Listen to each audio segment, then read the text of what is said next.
Hey, welcome back everyone. It is now August 7th of 2020, and ever since the official release of Star Wars: The Rise of Skywalker, a lot of fans have been very curious and concerned even about the future of the Star Wars franchise by Bob Iger, Bob Chapek, and Disney and Lucasfilm in general. This is Mike Zero. Make sure to subscribe if you are new to the channel for future Star Wars content. Now, the one thing about Disney Star Wars is that we do know that they are heading in a better direction with a handful of Star Wars projects for Disney Plus alone. They've already got over 10 years worth of Star Wars TV shows in the works for Disney Plus, alongside with a new Star Wars trilogy as well as spin-off films for theatrical releases in the near future. So we got a lot of Star Wars material coming our way. A lot of fans are very excited about that.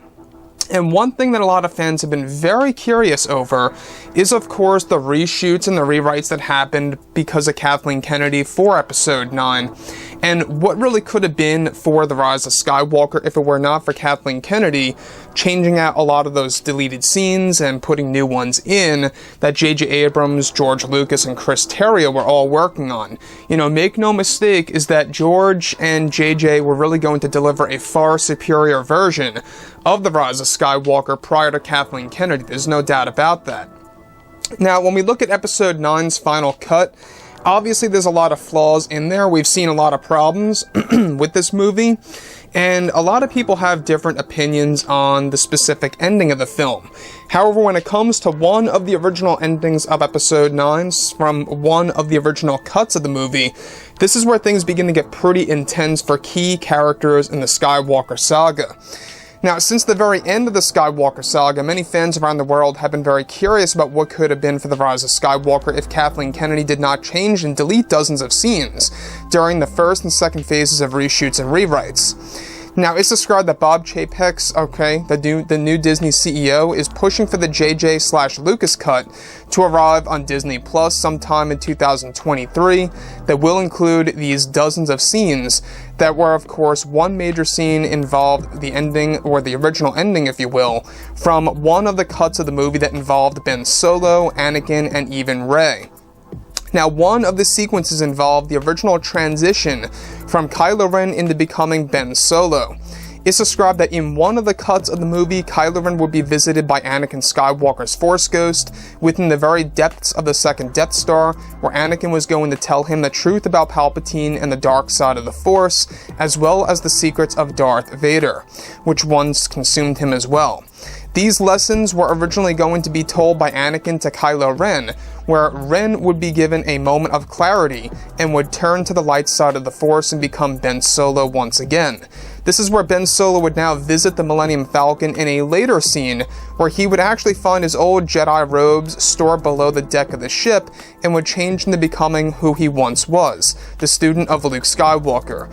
However, Ben Solo would still use his crossguard lightsaber in the scene once arriving on Exegol, where Rey is by his side. Now, once Ben and Rey arrived to Exegol in a later scene, Anakin's Force Ghost was going to appear after Ben Solo's crossguard saber and Rey's lightsaber would be damaged and is destroyed by the Dark Acolyte, where Anakin would use the parts of Ben Solo's crossguard to fix Rey's yellow saber by using the Force, and that the Skywalker Legacy saber would also be repaired. Rey's yellow saber during this time would get an upgrade that would actually give it a different design for the hilt, where Kylo's saber is no more, as the parts are used to fix both Rey's yellow saber and the Skywalker family saber for themselves to fight against Palpatine once Anakin vanishes.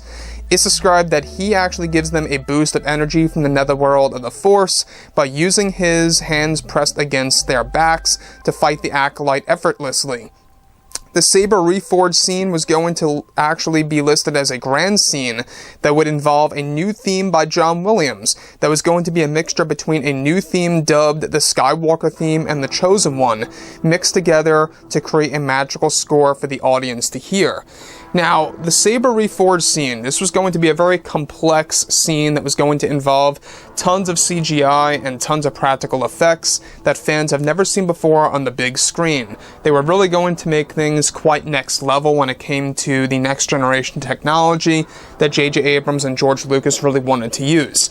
Now, the other thing about this is that I know a lot of people out there really do favor the scene between both Ben Solo and Han Solo on top of the second Death Star wreckage in the final cut of the movie as probably one of the most emotional moments in the film. There's no doubt about that.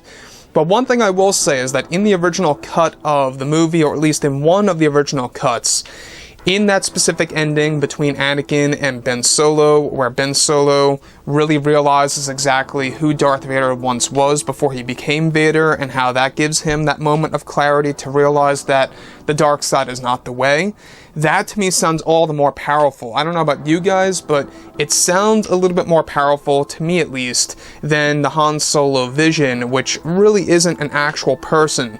That was Leia actually using her Force ability to actually create a projection of Han Solo as a vision.